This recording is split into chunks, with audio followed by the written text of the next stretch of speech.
ए चिंटू, चिंटू, बाहर आ। अरे क्या हो गया? कौन है? ओ तुम हो? बताओ क्या हुआ सवेरे सवेरे? अरे कितनी बार तो हम आपको बोले हैं कि आपके किचन का जो खिड़की है उसको थोड़ा बंद रखा करें, दिक्कत होता है हमें। अरे हमारी खिड़की हम चाहे अपेट रखे या गलोज रखे, उससे तुमको क्या? कीड़े भी से आप समझती काहे नहीं है? चिंटू के पापा को आपके तड़के की झाग से बड़ा दिक्कत होता है जी।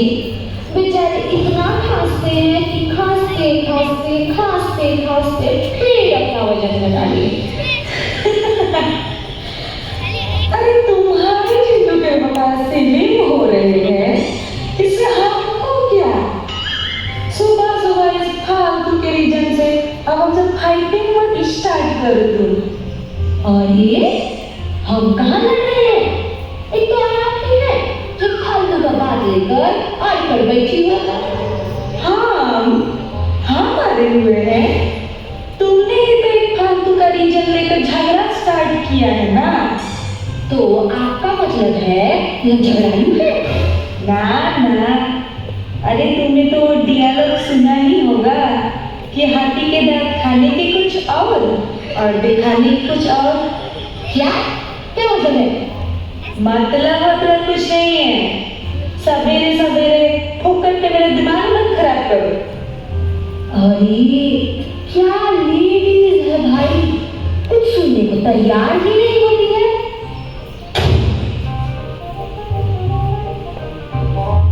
नजरें कहाँ से आ जाते हैं?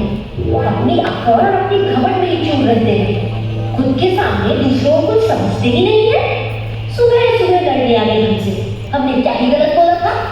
अब हमारे चिंटू के पापा को दिक्कत होता है तो हम तो बोलेंगे ही ना। हम बहुत चिंता करते हैं भाई अपने चिंटू के पापा के लिए। Oh no! अरे क्या हो गया? क्या करते हो यार? आजकल जिस चीज को हाथ में रहते हो उसे ही बिगाड़ के रखते हो। जब देखो कुछ ना कुछ सत्यानाश करते रहते हो। अब खड़े क्या हो? जाना से। अरे क्या हो गया? इतना शोर क्यों हो रहा है?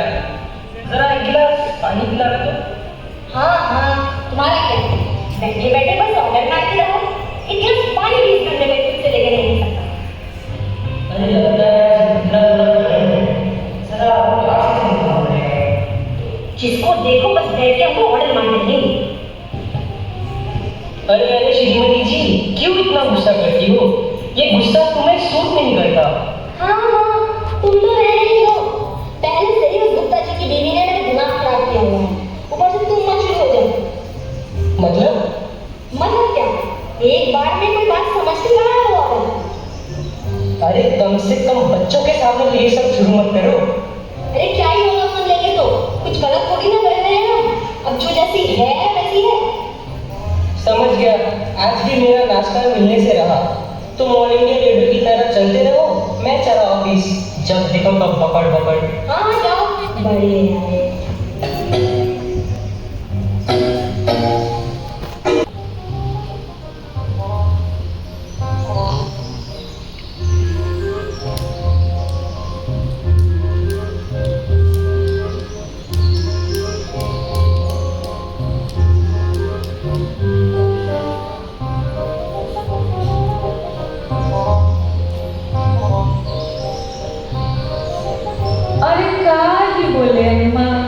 नहीं पता क्यों सुबह सुबह पगलानी आ गई। मतलब कुछ भी सूझबूझ नहीं है उसको। एक फालतू सा बात लेकर लड़ना शुरू कर दी हमसे। और नहीं, ये कोई पहले की बात नहीं है, बस थोड़ा सा फेस की ब्यूटी का ज्यादा ही घमंड है उसको। और कोई नहीं, बुढ़ापे की झुर्रियां सारे ब्यूटी के घमंड को तोड़ देगी। चलो अम्मा, अब हम भी भान रखते हैं। राकेश भी तो उठ गया है, उसको भी तो नाश्ता देना है। पर ना माँ, ओ माँ, बोलो। ये नालिशा इसके बारे में बात कर रही थी।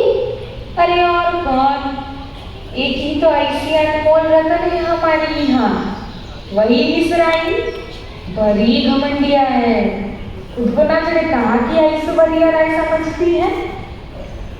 अरे माँ, ऐसा मत बोलो, उनको बुरा लगेगा। अरे लगता है तो लगे, हमको क्या, अब जो जैसा है उसको वैसा ही ना बोलेंगे, और नहीं तो क्या। ओह, ऐसी बात है। चलो अब तुम भी स्कूल के लिए तैयार हो जाओ।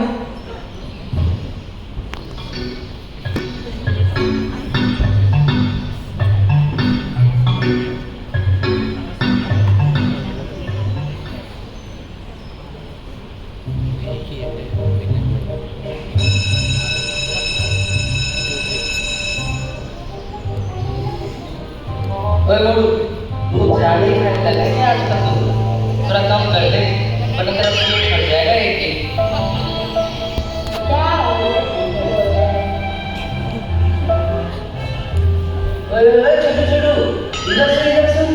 क्या यार, आजकल तो दिखता भी नहीं। अच्छा, लंबे लंबे लोगों के पीछे छोटा सा बच्चा गुम हो जाता होगा। कोई बात नहीं, जाके बॉर्नविटा पी। मम्मी कहते हैं बॉर्नविटा पीने से हाइट लंबी होती है। क्या भाई, ऐसे मत बोल। मैं कोई जानबूझ के थोड़ी ना हाइट में छोटा हूँ। अरे अरे अरे, दुखी मत हो छोटे बच्चे। अरे यार चिंटू, तू कहाँ रहता है? मैं कब से तुझे ढूंढ रहा हूँ। चल ना यार, बहुत जोर से भूख लगी है। अरे पिंटू, अभी थोड़ी देर पहले ही तो तू टीचर से डांट खा रहा था। तेरा पेट नहीं भरा उससे क्या? क्या भाई, पेटू मत बोल यार। अरे पिंटू ना बोले तो क्या बोलूं? भाई चिंटू, मुझे बुरा लगा यार इस बात से। अरे लगा तो लगा, इसमें मैं क्या करूं? अरे चिंटू, आजकल तुम्हारे बारे में बहुत बातें सुनने को आ रही है। ये तुम सबको मोटा मोटा क्यों बोलते रहते हो? अरे भैया, आप कितने भोले हो। अब जो जैसा दिखता है उसी का अपना बनाएंगे, क्या आपको इतनी सी बात नहीं पता? चुप रहो चिंटू, कहाँ से सीखते हो तुम ये सब? मैं ये सब अपने घर से सीखता हूँ। पता है, मेरे पापा मेरी मम्मी को ऑल इंडिया रेडियो कहकर बुलाते हैं। तो मेरे अगर एक बार स्टार्ट हो जाती है, मेरी मम्मी का नाम भी नहीं लेती, बस बोल भी जाती है। और मेरी मम्मी बगल वाली आंटी को मोटी कहकर बुलाती है। ऐसा क्यों बोला? क्या आपको अब ये भी समझाना पड़ेगा? क्योंकि वो मोटी है, मोटी। ए चिंटू, रुको। तेरी इतनी हिम्मत कैसे हुई कि तूने मेरी माँ को मोटी बोला? अब मोटी को मोटी ही बोलूंगा ना। ए चिंटू, कह देता हूँ, अब और एक शब्द नहीं बोलना मेरी माँ के बारे में। मैं तो बोलूंगा, दोबारा बोलूंगा, मोटी आंटी, मोटी आंटी, मोटी आंटी। चुप हो जाओ, चुप हो जाओ, दोनों चुप हो जाओ। अरे तुम दोनों फालतू में लड़ क्यों रहे हो? भैया देखो ना, इसने मेरी माँ को मोटी बोला। हाँ, क्योंकि वो मोटी है इसलिए मोटी ही बोला।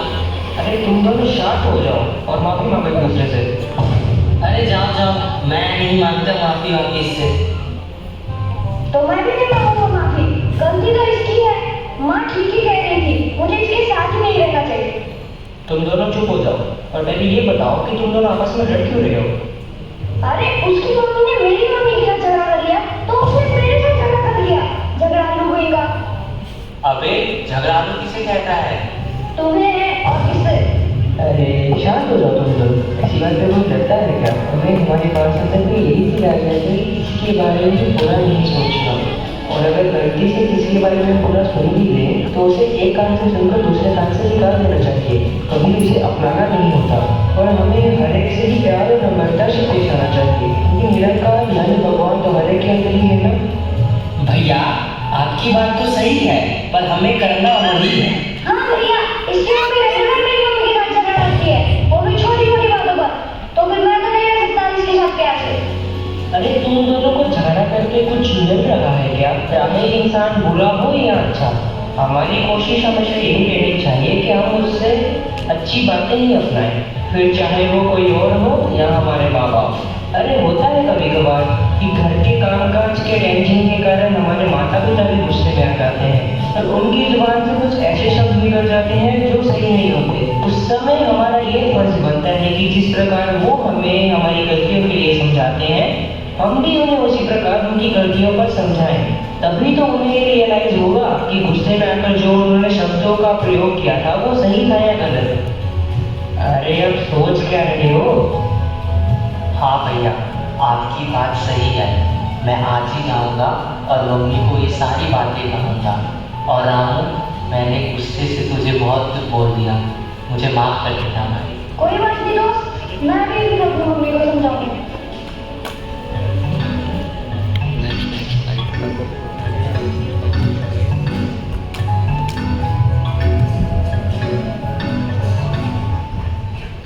अरे बेटा, तू आ गया? कैसा था तेरा आज का दिन?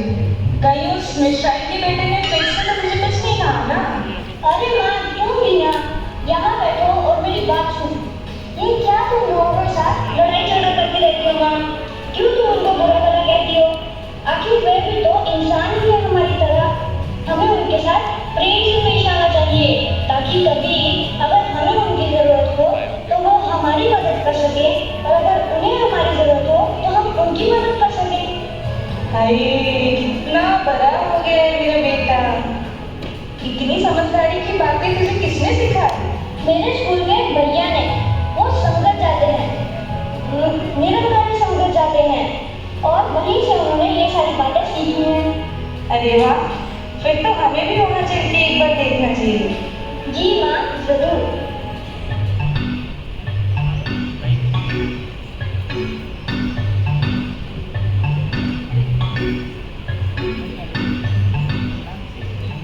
माँ, ओ माँ, माँ, क्या हो गया? क्यों चिल्लाते हो? यहाँ बैठो माँ। हर रोज आप मुझे समझाते हो, आज मैं आपको एक बात समझाऊंगा।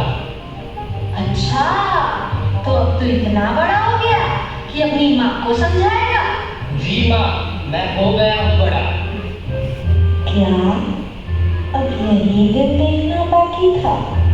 अरे मेरी माँ, आज तो तुम राकेश की मम्मी के साथ बिना मतलब का लड़ाई कर रही थी। अरे उसका तो नाम ही मतलब, सुबह से मेरा दिमाग खराब किया हुआ है साहब। अरे माँ, वही तो दिक्कत है। आपने एक छोटी सी बात लेकर उनसे फालतू का झगड़ा कर दिया, जिससे आपका मूड भी खराब हुआ और पापा से बहस भी हो गई। अगर आप इस बात को लेकर झगड़ा ना करें, बल्कि प्यार से विनती करते, तो वे आराम से मान भी जाते और आपका मूड भी खराब ना होता। सब कुछ बड़े आराम से होता। हाय भैया, अरे मेरा बेटा कितना समझदार हो गया है, कितनी समझदारी की बातें करने लगा है। वो तो मुझे मेरे स्कूल के एक भैया ने समझाया। वो किसी निरंकारी सत्संग में जाते हैं, जहाँ उन्हें ये सारी बातें समझाई जाती है। माँ, हमें भी वहाँ चलना चाहिए। हाँ बेटा, जरूर, हमें भी वहाँ चलना चाहिए। जो एक विश्वास की बात कि सत्य ये परमात्मा मिल सकता है और इसके ऊपर जीवन आधारित करके पल पल जिया जा सकता है, ये कोई कभी सुनी बात नहीं है, ये कोई हाइपोथेटिकल बात नहीं है, ये कोई ऐसा मार्ग नहीं है जो बहुत ही कर्म कांड करने के बाद वो कोई अवस्था मिलेगी। नहीं, ये तो ब्रह्म ज्ञान की प्राप्ति से ही जर्नी शुरू हो जाती है, ये भक्ति शुरू हो जाती है।